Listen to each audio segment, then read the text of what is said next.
as well, right? So if we go by your logic, we have 14 million, right? And the factory is worth 0, correct? So the total wealth is 14 million. So according to you, that's the best value, right? Now, if we don't knock it down, we would view the land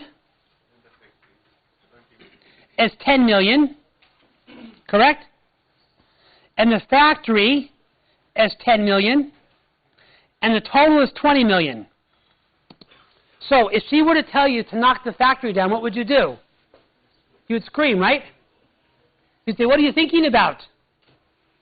Because if you knock the factory down, you're going to go from 20 million to 14 million, right? Does that make sense? Is it financially feasible to knock the factory down? No. So the highest and best use, because the factory is there and you can't move it, today is as a factory. If land prices keep going up, there comes a point where it might be financially feasible to knock the factory down, right? Do you change your mind? No. Does it make sense now? It doesn't. Well, if you have a piece of land and the factory is on it, your choice is to have factory and land or land. If the factory and land are there, the land is factory land, right? But we have to disregard how that land will be used. No, but the factory's already there. Yes, but then if in future the government... But it's based on today, though. So today, the land is worth more if it's vacant than factory land. But the problem is the value has to be done on the asset group. Because the factory is already there, it doesn't make any sense to value the land as residential if the factory is on top of it. If you value the land as residential, you've got to take the factory off. But if you take the factory off, your total wealth goes down. So feasibility is 3 aspects. Is it financially feasible now? No. Would your CFO tell you to knock it down today? No. If the price doubles, your CFO would say, hey, let's move the factory out. And that's what happened in London, right? All the factories, if you go to London, this is called Needle and Hay and all the different streets. Those were old sewing factories. What are they now? Multi-million-dollar apartments. There comes a point in time in the major cities where the highest and best use changed from factory to residential. So, feasibility is key there. Does that make sense? Do you change your mind now? Still not? Why? Because I think we would be overstating the value when we know that the factory cannot continue over there and in future we won't be getting that much value. Why we have to show it as an inflated value? But to say it's inflated, we're saying if we move the factory to a factory area, the factory land is worth 20 million. It just happens to be right now in an area where people also want to live. So if the land was vacant, what we would have done is bought another piece of land in an area where people don't live. Because we've been there for historical reasons, we've been there a long time, the factory is still a viable factory. It's just that people would like to have apartments there, but right now it doesn't make sense to knock it down. So it's still worth, as a land and factory, 20 million. So what if the government had already issued an instruction that, okay, factories cannot operate in this area and it has to be... That's different. That's different. But in the UK, they don't do that. Once you're in a place, they don't usually kick you out.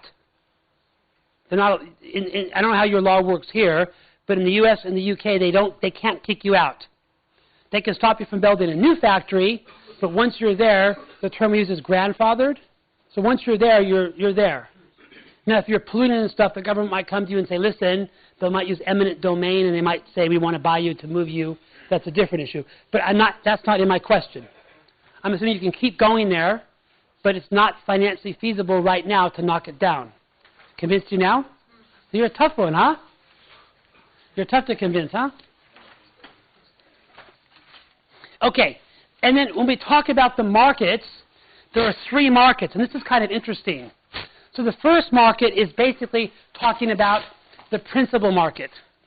And what it's saying, if there's a main place where transactions happen, that's the market you use.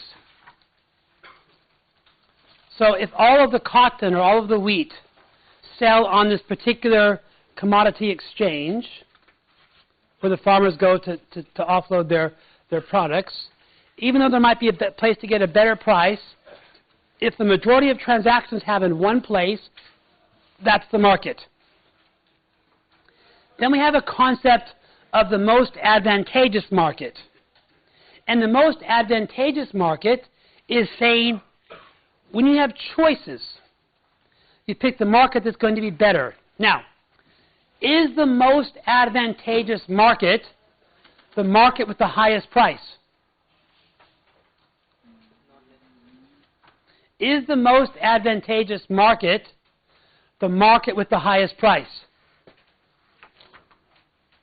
I would it not be? I'm asking you. I'm just thinking. So is the most advantageous market the market with the highest price? That's my question. What would you say? Not always. Why? Because actually, one who can facilitate in selling or by minimizing the cost, that could be the most advantageous one. Okay, that's I one. can get the advantage from the other side. Okay, that's one answer. The other way I'd like to look at it, I remember years ago I was at a conference and the professor was talking. And usually when professors talk, they say a lot of nonsense, right? And the professor said, the most advantageous market gives you the highest price. So I asked the question, excuse me. So I know, because I travel the world, I've been to about 85 countries. I said, if you want to sell a car and you're in Los Angeles, you know the best way to sell a car? You put the car on a ship, you ship it to Nigeria, and you get a really good price. And you make a deal with the customs officer, right? So would the most advantageous market be the market for someone in Los Angeles to sell their car in Nigeria? No. So the way I define it is the most advantageous market is the common sense choice available to that category of customer. It's not any market. So if I'm in Los Angeles and I want to sell a car, there are three common sense choices that an average person has. Choice one, you put it in the newspaper. Choice two is you go to those parking lots and you put your phone number on the car and they charge you a small fee. And people come there on the weekends and they look at the car. And the third choice is you give the car to a dealer. Right? You go to Honda. Now, what is the worst choice? Honda, right? Because he has to make his money there, right? Now, maybe because you're an accountant and you make a lot of money, you don't want people to phone you, right? So you give it to Honda because you're too rich, right? But the point of view from the standard is the most advantageous market is going to probably be the newspaper or the parking lot. Even if you choose to sell it to the dealer. That's your choice because you don't want to take phone calls at night because for you it's not worth the hassle. That's irrelevant. So the most advantageous market is the market that's suitable for you. Make sense? So if you take a store like Tesco and you're valuing their inventory, the most advantageous market would be for them to sell it to another supplier like Carrefour, the similar size, not to a small shop, because small shops buy in smaller quantities. You mentioned when you sell the phones, you had your big, I don't remember how you categorize it, but you have your big clients, your medium clients, and your small clients. Those are three different markets. Because obviously the small shop pays a higher price than the medium shop and the big shop. And when you look at another point that you mentioned, which was correct, when you identify the market, you do take into account transaction cost and transportation cost, if those are not characteristics of the asset, to determine the most advantageous market, but not for fair value necessarily. Remember we spoke about transportation? If location is a condition, it's part of fair value. And then the other type of market that is very interesting is the hypothetical market. So what we're saying is there is no market. So I was doing a course for Bank of Saudi. No, not Bank of Saudi. Porsche Bank. This was in Lebanon. And the question is, okay, how do you value a branch? And the branch was in Aleppo. You know where Aleppo is? Syria. How would you value a branch in Aleppo? It's been destroyed by the Russians, right? How would you value it? Is it worth 0? The Russians didn't bomb Aleppo. I'm sorry to disturb. I couldn't absorb it. So how would you value a branch in Aleppo that's been heavily bombed? Is it worth 0? Maybe not 0, but it might be not worth a lot, right? So how do you get a value? So if there is no market, what they've introduced into the standard is a concept of a hypothetical market. And what they're saying is, there is no market, make up the assumptions. Who would your typical buyer be? Now I think what they did, this was an extreme example because in a city that's been bombed like that in a war, I think they chose 0. Because that's a pretty extreme example, right? But a more classic example could be, you have a tea plantation in Sri Lanka. And the problem with these tea plantations is they're owned by like Unilever, Procter & Gamble, these big companies, and they never sell them. So how would you value a tea plantation if there are no transactions? The only way to do it would be to say, okay, who would be a typical buyer? Unilever. If Unilever were to buy it, what would they look at? What kind of cost of capital? What kind of return would they expect? So you have to make up the assumptions of who you would think a typical buyer would be. So the way the standard is designed is to let us get a value for anything.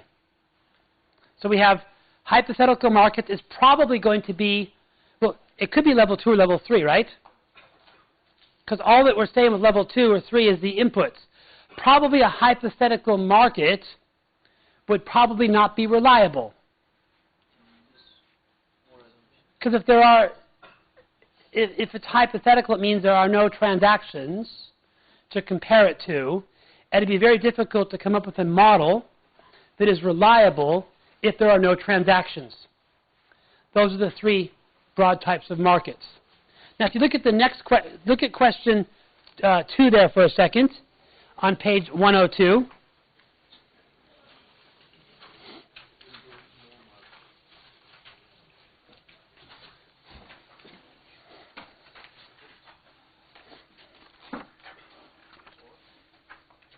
Question 2.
Okay.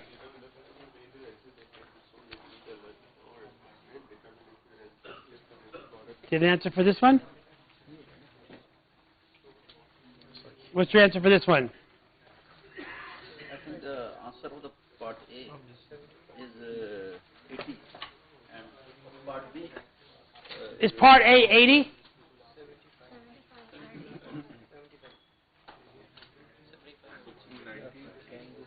We have 75, 80, and 90, right?